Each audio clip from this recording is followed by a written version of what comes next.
Hello, good morning. Good morning to everyone.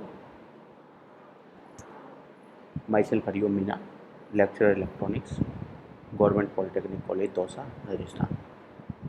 जैसा कि हम जानते हैं कि हमने जो सीक्वेंशियल सर्किट पढ़े थे जिनमें हमने लैच और फ्लिप फ्लॉप पढ़े थे, उन लैच और फ्लिप फ्लॉप में जो फ्लिप फ्लॉप होते हैं वो फ्लिप फ्लॉप जैसे चाहे ऐसा हो, चाहे जेके हो, चाहे डी फ्लिप फ्लॉप हो, चाहे टी फ्लिप फ्लॉप या मास्टर स्लेव, कोई सा भी फ्लिप फ्लॉप है, तो उन सभी फ्लिप फ्लॉपों में हम केवल 1 बिट को स्टोरेज कर सकते हैं। तो उसी कड़ी को हम आगे बढ़ाते हुए हम आज रजिस्टर को पढ़ेंगे। ये भी एक तरीके का सीक्वेंशियल सर्किट होता है। सीक्वेंशियल सर्किट के बारे में मैंने बताया कि एक ऐसा सर्किट जो कि प्रेजेंट इनपुट और पास्ट इनपुट, पास्ट आउटपुट या पर डिपेंड करता है, अर्थात यह कॉम्बिनेशनल सर्किट विद मेमोरी हम एक सीक्वेंशियल सर्किट कहते हैं। ठीक है, तो इसके अंदर आज हम पढ़ेंगे रजिस्टर। तो रजिस्टर का उपयोग क्या होता है? जैसे आपका फ्लिप फ्लॉप होता था तो फ्लिप फ्लॉप केवल 1 बिट को स्टोर कर सकता था, लेकिन रजिस्टर होता है ये क्या करता है, ग्रुप्स ऑफ बिट्स हैं उनको एक साथ स्टोर कर सकता है। तो अब यहाँ पे हम देखेंगे register are use to store group of bits. तो मतलब एक ग्रुप ऑफ बिट्स को स्टोर कर सकता है। अब आप एक चीज़ जानते हो, चूँकि वो उसमें एक बिट को स्टोर करने के लिए एक फ्लिप फ्लॉप की ज़रूरत पड़ती, तो ग्रुप ऑफ बिट्स मतलब मान लो आपको 2 बिट स्टोर करनी है तो कितने फ्लिप फ्लॉप की ज़रूरत पड़ेगी? 2 की। 3 करना है तो कितनी पड़ेगी? 3 की। 4 करनी है तो 4 की। तो इस प्रकार से ये जो रजिस्टर होता है, इस रजिस्टर का प्रयोग भी अपन मतलब इसमें ग्रुप ऑफ बिट को स्टोर करने के लिए हम उपयोग कर लेते हैं।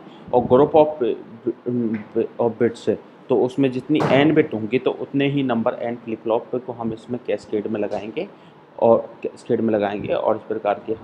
इस प्रकार से हम रजिस्टर में ग्रुप ऑफ बिट को हम स्टोर कर सकते हैं।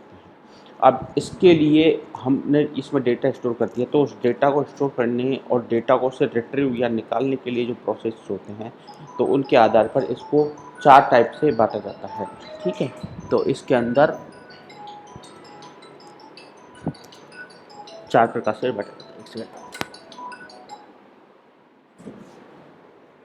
4 प्रकार से बांटा जाता है। ठीक है, एक तो serial in, serial out, parallel in, serial in, parallel out और पैरेलल इन, सीरियल आउट और पैरेलल इन, पैरेलल आउट। तो अब इनकी जो एप्लीकेशन होती है उसके आधार पर depending on the application of the register are 2 type से। और यदि मैं रजिस्टर की एप्लीकेशन के आधार पर काम करूँ तो इसमें रजिस्टर होते हैं वो 2 प्रकार के होते हैं। एक तो होता है शिफ्ट रजिस्टर, दूसरा होता है आपका स्टोरेज रजिस्टर। ठीक है, शिफ्ट रजिस्टर और स्टोरेज रजिस्टर। तो इसमें रजिस्टर मैंने 4 टाइप के आपको बताए थे। ठीक है, ये जो बताए थे मैंने 4 टाइप के ये रजिस्टर। तो ये 4 टाइप के रजिस्टर के आधार पर रजिस्टर होते हैं आपके 4 प्रकार के, serial in, serial out, parallel in, parallel out, serial in, parallel out, parallel in, serial out. ठीक है, parallel in, serial out, parallel in, parallel out, serial in, serial out और सीरियल इन। ठीक है, इस टाइप से 4 प्रकार के होते हैं। और जबकि इनकी एप्लीकेशन के आधार पर मैं बात करूँ तो ये रजिस्टर कितने प्रकार के होंगे? 2 प्रकार के होंगे। एक तो होता है शिफ्ट और दूसरा होता है स्टोरेज। अब मैं सबसे पहले क्या करूँगा, आपको सीरियल इन सीरियल आउट जो रजिस्टर है उसके बारे में अध्ययन कराऊँगा। तो आप एक चीज़ जानते हो, आपने डी फ्लिप फ्लॉप जो पढ़ा था, उस डी फ्लिप फ्लॉप में आपने एक चीज़ जानते हो कि जो भाई डी फ्लिप फ्लॉप होता है,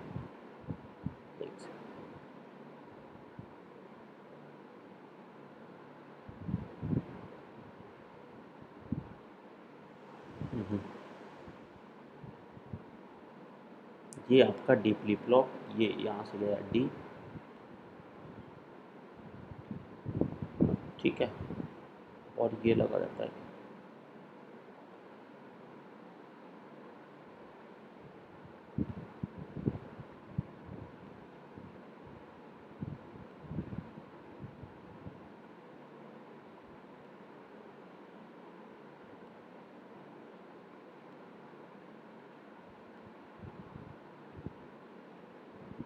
डी।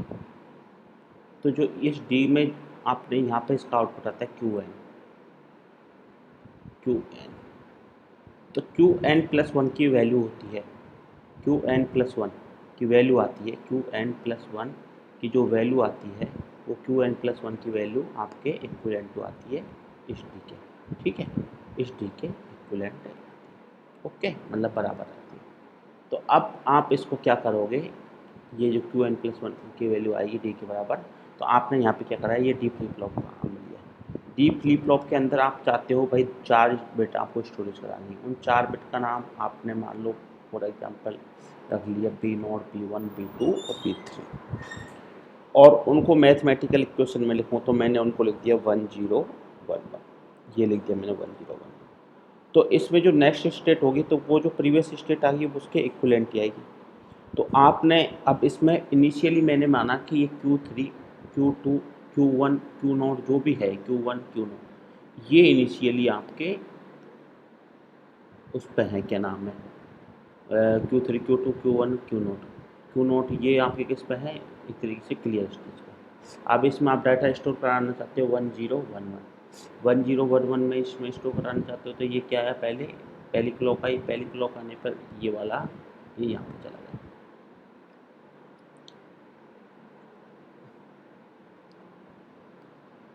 ये 1 इस जगह चला गया, ये 0 यहाँ पे चला गया, ये 0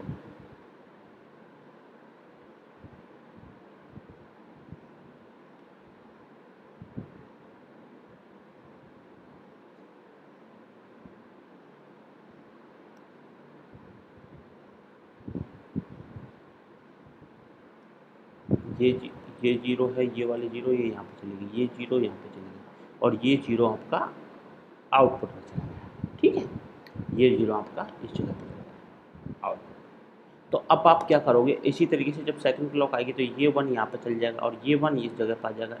ठीक है, ये 1 इस जगह पे चल नहीं रहा ढंग से।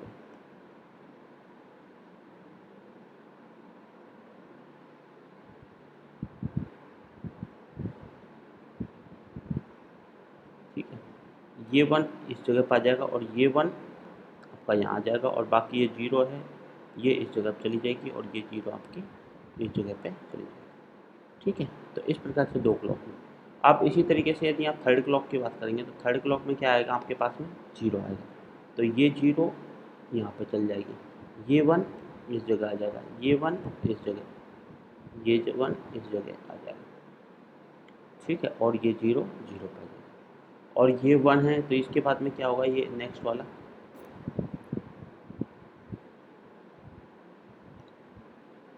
ये 1 यहाँ पे आ जाएगा,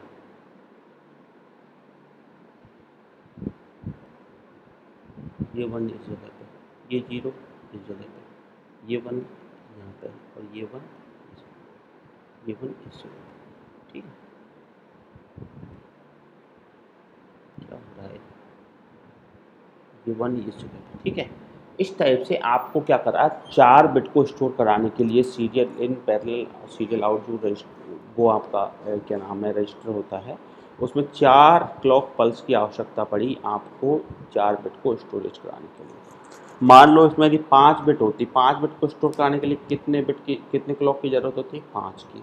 इसके अलावा इसमें 5 बिट को स्टोर कराने के लिए अपन एक फ्लिप फ्लॉप में 1 बिट स्टोर होती है तो 5 फ्लिप फ्लॉपों की आवश्यकता भी होती है। तो ये चीज़ आपको ध्यान देने वाली है इसमें। तो अब इसमें मैंने बोला है 4 serial in register the n bit data storage required n clock pulse. तो इसका मतलब ये है कि सीरियल इन रजिस्टर के अंदर यदि मैं n बिट डेटा को यदि स्टोर करता हूँ तो मुझे n क्लॉक पल्स की ज़रूरत पड़ेगी, और in serial in SISO register to store n bit data is required n clock pulse. ठीक है, तो इन मतलब इसमें n बिट की ज़रूरत पड़ेगी। इसी तरीके से सीसो जो सीरियल इन सीरियल आउट जो रजिस्टर होता है उसमें n क्लॉक पल्स क्यों यूज होती है, इसमें इसके डिले के लिए उपयुक्त होती है। ठीक है, तो इस प्रकार से serial in serial out to register use to provide n clock pulse delay to input data. इस प्रकार यदि मान लो इसमें यदि आपके पास में एन डेटा है मतलब 4 है, तो 4 में कितनी क्लॉक पल्स की ज़रूरत पड़ेगी, 4 क्लॉक की। तो आपको 4 क्लॉक तक आपको वेट करना पड़ेगा, तो इसलिए इसमें डिले कितना हो जाता है, एन टी क्लॉक। ठीक है, अब ये जो डेटा आपका स्टोर हो गया तो स्टोर हो गया तो मतलब ये हम इसको रिट्रीव कर सकते हैं Q3, Q2 और Q1 और Q0 से। ठीक है, अब Q3, Q2 और Q1 और Q0 से। अब मान लो जैसे अब यहाँ पे Q3, Q2, Q1 और Q0 से।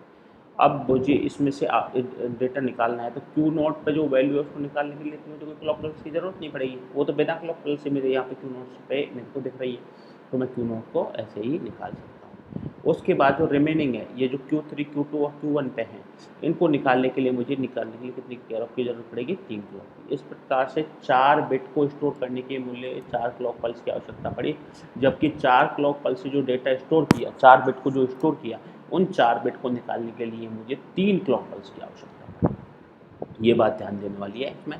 तो ये देखो इसमें आ गए, to provide n bit data serially out is required n-1 clocks.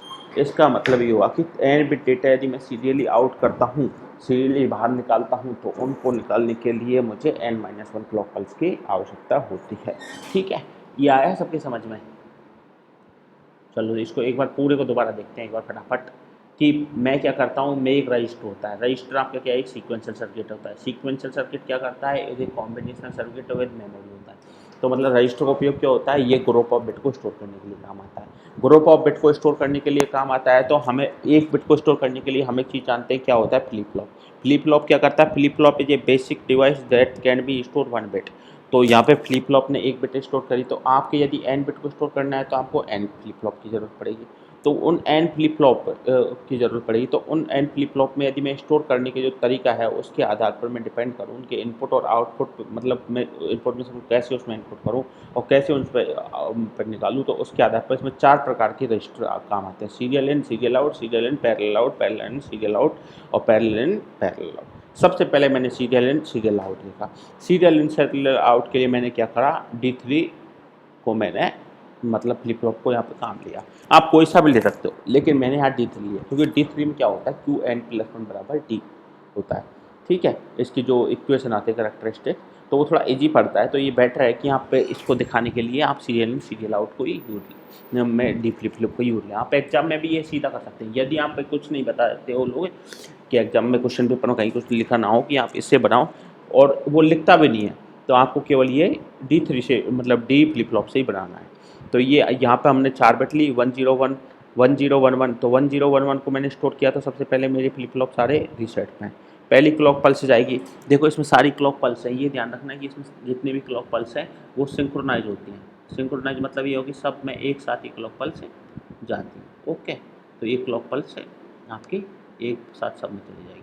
तो ये पहली क्लॉक जाएगी, तो ये 1 इस जगह चल जाएगा, यहाँ का 0 इस जगह चल जाएगा, यहाँ का 0 इस जगह चल जाएगा, यहाँ का 0 इस जगह चल जाएगा। इस तरीके से मैंने ये देखो इसका इक्वेशन से देखें तो ये पहली क्या है? 0 0 0 0। तो 0 0 0 0 कौन है? तो इसमें जब पहली क्लॉक पल्स जाएगी, तो पहली क्लॉक पल्स में क्या होगा? इसमें ये 1 इस जगह चल जाएगा, और ये 0 0 0 ये आ गया आपका 1। अब दूसरी क्लॉक पल्स जाएगी तो 1 1 0 0। ठीक है, थर्ड क्लॉक पल्स जाएगी तो 0 1 1 0। फोर्थ क्लॉक पर जाएगी तो 1 0 1 1।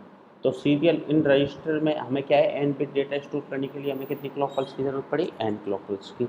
और इसी तरीके से यदि मैं इनसे निकालना चाहूँ, तो मतलब 1011 को रिट्रीव करना है, तो जो Q0 पे जो वैल्यू 1 है, वो तो वैसे बिना क्लॉक पल्स ही हमें बाहर निकला हुआ है।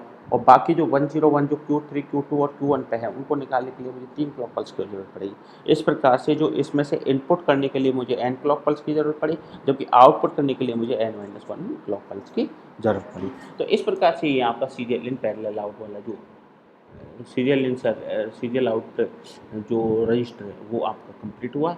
और इसमें आप इसको इस टाइप से भी लिख सकते हो। ये देखो ये जो लिखा हुआ है, ये बस मतलब इसको आप एक तरीके से, ये वाला है, ये जो दिख रहा है, ये मैंने इसको मतलब इसका सबसे कंप्रेस फॉर्म बनाया।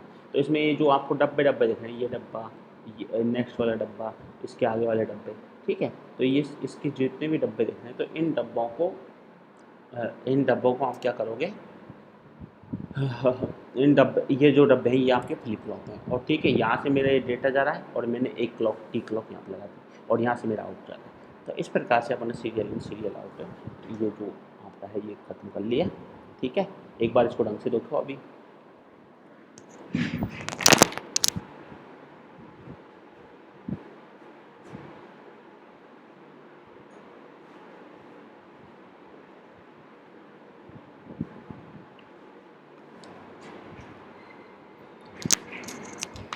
अब इसके आगे वाली क्लास में हम सीरियल इन पैरेलल आउट के बारे में पढ़ेंगे। ठीक है।